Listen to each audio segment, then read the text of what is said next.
नमस्कार, आप देख रहे हैं महाकाल टुडे और मैं हूं आपके साथ हर्षिता तोमर। आइए नजर डालते हैं आज की कुछ मुख्य खबरों पर।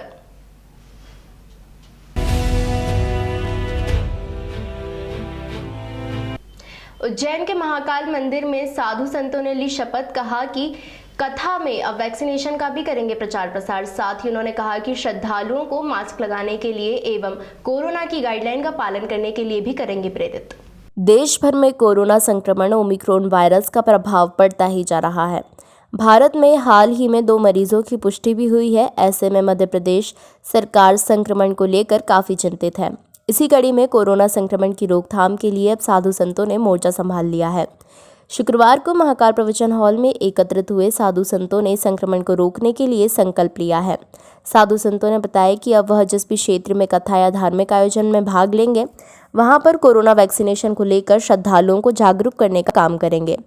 साथ ही लोगों को शासन की गाइडलाइन का पालन करने और अनिवार्य रूप से मास्क पहनने के लिए भी प्रेरित करेंगे। इस संकल्प के साथ ही अब साधु समाज सरकार की मदद करेगा और कोरोना संक्रमण से बचने के लिए कंधे से कंधा मिलाकर इस जंग को लड़ने के लिए तैयार रहेगा।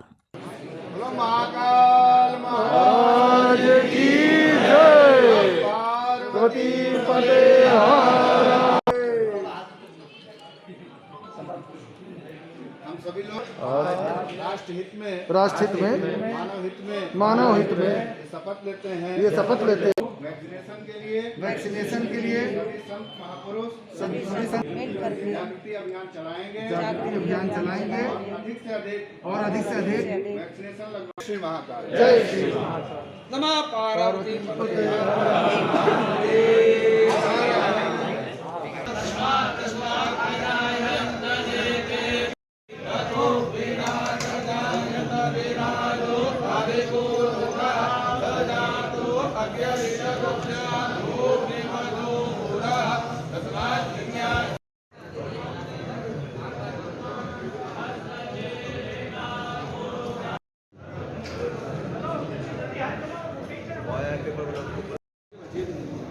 ये संतों के लिए भोजन प्रसाद की व्यवस्था रखी गई। संत समाज और ब्राह्मण समाज के लिए उनको भोजन कराया गया सामूहिक रूप से। और यहाँ से संतों ने एक शपथ ली है कि जहाँ जहाँ कहीं भी उनके भक्त समाज के लोग हैं या जहाँ जहाँ भी कथा प्रवचन करने जाते हैं, राष्ट्र हित में समाज हित में ध्यान में रखते हुए कोविड वैक्सीनेशन के लिए सभी को जागृत करेंगे और कोविड के जो गाइडलाइंस सरकार के द्वारा आएंगे वो उनका अक्षरशः पालन करें। आज हमारे महानिर्वाणी अखाड़े के प्रधान विनीत गिरी जी महाराज जी ने संत और ब्राह्मण और अपने भक्तों का यहाँ भोजन प्रसाद रख के जो महामारी है उसके लिए जो टीकाकरण की जो देश में व्यवस्था चल रही है उसको अच्छी तरह से और चलाकर उज्जैन नगर को बिल्कुल इस महामारी से मुक्ति मिल जाए, इसलिए टीकाकरण के लिए शपथ दिलाई है सभी को। और उस शपथ के आधार पर यहाँ पे कार्य संत भी करेंगे, पुजारी ब्राह्मण भी करेंगे और आपके भक्त भी सब मिलके करेंगे कि जिससे उज्जैन नगर के अंदर टीकाकरण बहुत अच्छा सफल रहे पूरे देश के अंदर। यूरिया छिड़काव को लेकर उज्जैन जिला कृषि उप संचालक ने किसानों के लिए एक एडवाइजरी जारी की है, जिसमें उन्होंने किसानों से कहा है कि फसलों को पानी देने के बाद ही यूरिया का छिड़काव किया जाए। उज्जैन जिला कृषि उप संचालक ने यूरिया खाद के छिड़काव को लेकर किसानों के लिए एडवाइजरी जारी की है। कृषि उप संचालक ने शुक्रवार को जानकारी देते हुए बताया कि जिले में पिछले 2 दिनों से बारिश हुई है, इसलिए किसान अभी यूरिया का छिड़काव ना करें, बारिश रुकने के बाद ही छिड़काव करें। इसके साथ ही जब भी किसान फसल में पानी दें तो पानी देने के पहले यूरिया ना डालें, पानी देने के बाद ही छिड़काव करें। यूरिया की उपलब्धता को लेकर कहा गया है कि किसानों को लगातार यूरिया उपलब्ध कराया जा रहा है। अभी उज्जैन जिले को इक्फा खाद के लिए एक रैक प्राप्त हुई है, जो कि 1-2 दिनों में जिले के किसानों को बांटी जाएगी। पहले ना करें, कुछ किसान भाई पहले यूरिया छिड़क देते हैं, उसके बाद सिंचाई करते हैं, जिससे पूर्ण रूप से यूरिया खाद का हमारी फसलों में उपयोग नहीं हो पाता। जब आपने पहले यूरिया छिड़क दिया और बाद में सिंचाई की तो यूरिया काफ़ी तेज़ी से घुलता, तो घुलनशील होने के कारण वो ज़मीन में रिसकर नीचे चला जाता है उसका कुछ भाग, तो इससे पूर्ण रूप से हमारी फसलों को फ़ायदा नहीं हो पाता। अभी किसान भाइयों के लिए यूरिया की निरंतर व्यवस्था कराई जा रही है, निरंतर रेत भी प्राप्त हो रही हैं। और अभी हमारे ज़िले को अभी एक इफ़को कंपनी के यूरिया की रेक लोडिंग में आ गई है। संभवतः हमें कल या परसों में हमारे ज़िले में पहुंच जाएगी, तो किसान भाइयों को यूरिया की आपूर्ति भी आसानी से कराई जाएगी। यूरिया काफ़ी तेज़ी से घुलता, तो घुलनशील होने के कारण वो ज़मीन में रिसकर नीचे चला जाता है उसका कुछ भाग, तो इससे पूर्ण रूप से हमारी फसलों को फ़ायदा नहीं हो पाता। अभी किसान भाइयों के लिए यूरिया की निरंतर जाएगी। महाकालेश्वर मंदिर में प्राप्त दान को मंदिर समिति द्वारा दान पेटी से निकाल कर गणना के लिए ले जाया गया है और गणना शुरू कर दी गई है।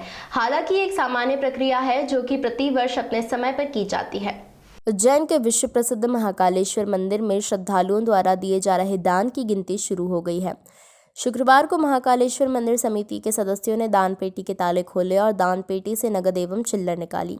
यहां पहले चरण में आधा दर्जन से अधिक दान पेटियां खोली गई हैं। दान से प्राप्त राशि को गणना कक्ष में ले जाकर उसकी गिनती शुरू की जाएगी। यहां आपको बता दें कि दान पेटी की राशि सीसीटीवी की जद में गिनती की जाती है।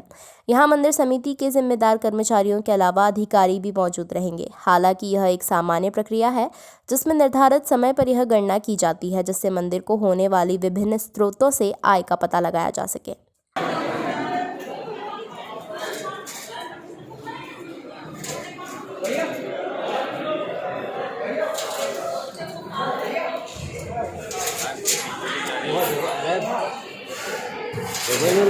इनमें पैसे ही नहीं है यार।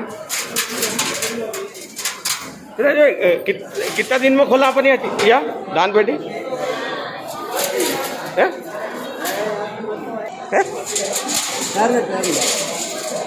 जब भी टर्न आ जाए। नहीं, कितना दिन को टर्न है?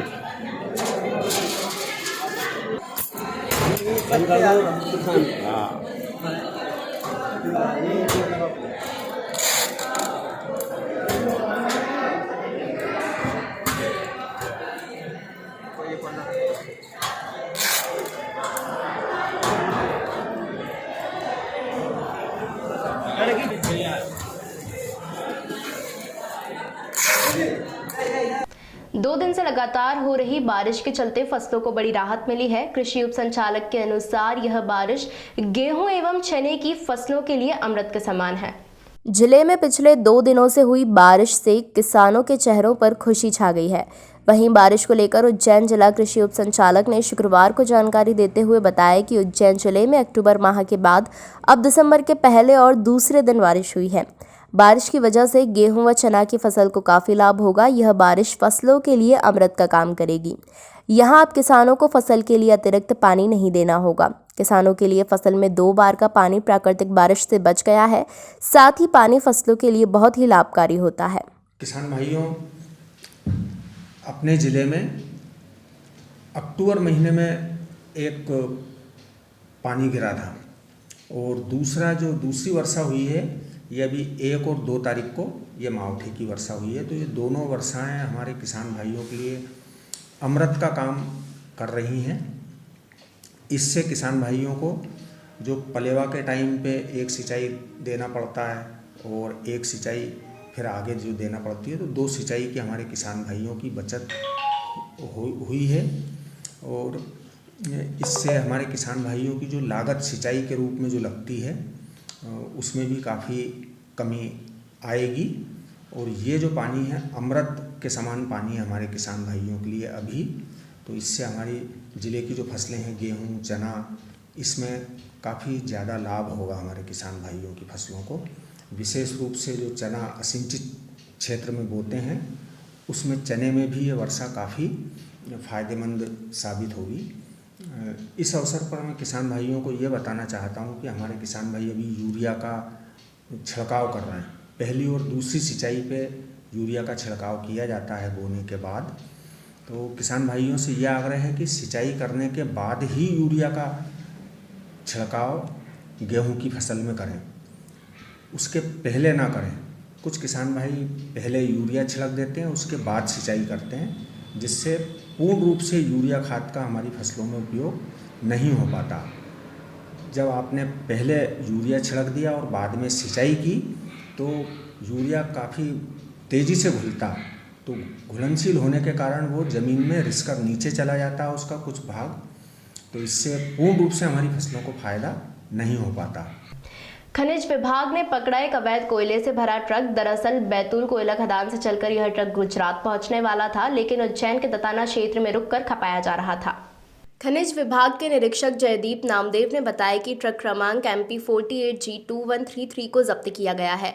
जांच में पता चला है कि बैतूल में WCL की कोयला खदानें हैं। सारनी नामक इस जगह से उक्त ट्रक में गुजरात भेजने के लिए 26.5 टन लिंकेज का कोयला भरा गया था।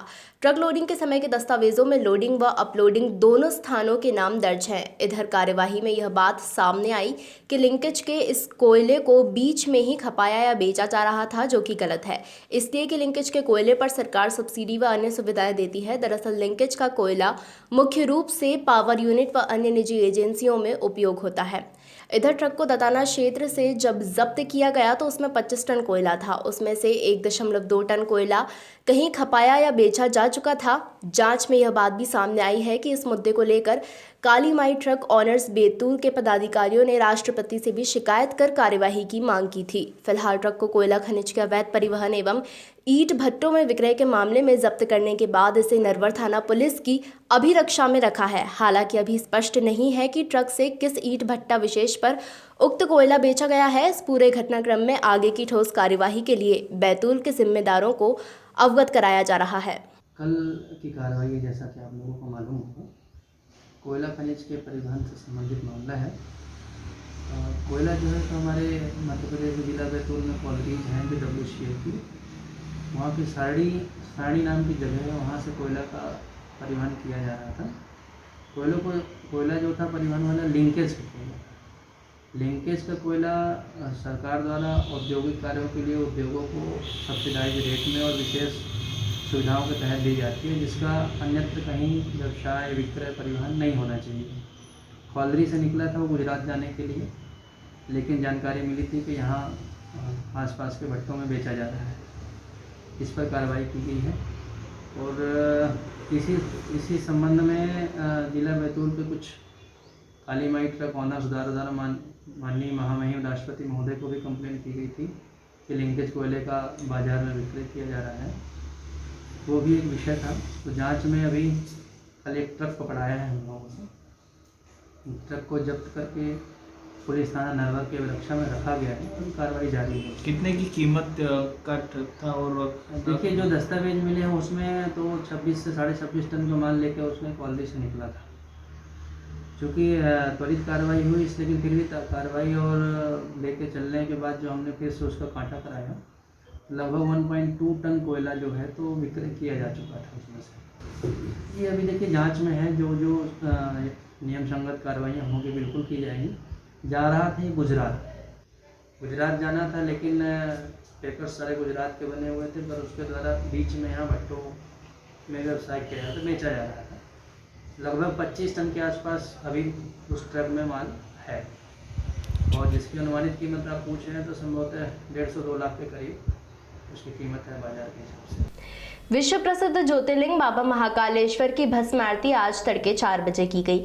बाबा महाकालेश्वर को बाबा हरिओम का जल चढ़ाकर भस्मीभूत किया गया, जिसके बाद बाबा की भस्म आरती ढोल नगाड़ों के साथ शुरू की गई।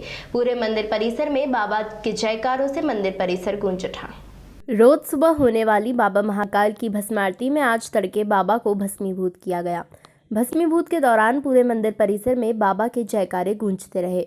12 ज्योतिर्लिंगों में से एक विश्व प्रसिद्ध राजाधिराज बाबा महाकाल के दरबार में आज तड़के 4 बजे बाबा की भस्म आरती की गई। भस्म आरती के पूर्व बाबा महाकाल को हरिओम का जल चढ़ाया गया। हरिओम का जल चढ़ाने के पश्चात राजाधिराज बाबा महाकाल को भस्म अर्पण की गई। भस्म अर्पण करने के बाद राजा के रूप में बाबा महाकाल का श्रृंगार किया गया। तत्पश्चात ढोल नगाड़ों की थाप से महाकाल की भस्म आरती प्रारंभ की गई। भस्म आरती में आपने बाबा राजा के दर्शन पाकर भक्तों ने राजा महाकाल के जय घोष लगाए। राजाधिराज बाबा महाकाल की एक झलक पाने के लिए भक्त बड़े ही बेताब दिखाई दिए।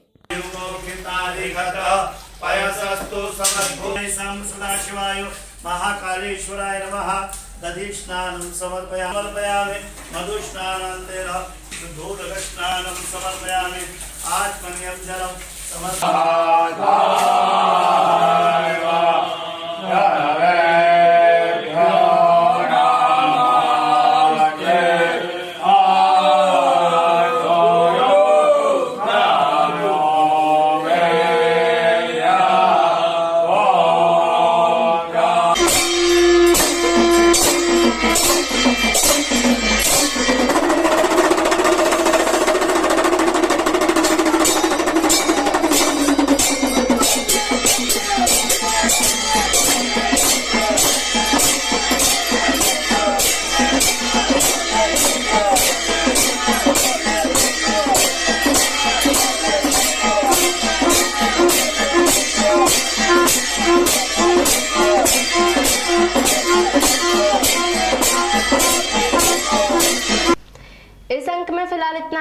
अंक में फिर मुलाकात होगी, तब तक के लिए नमस्कार।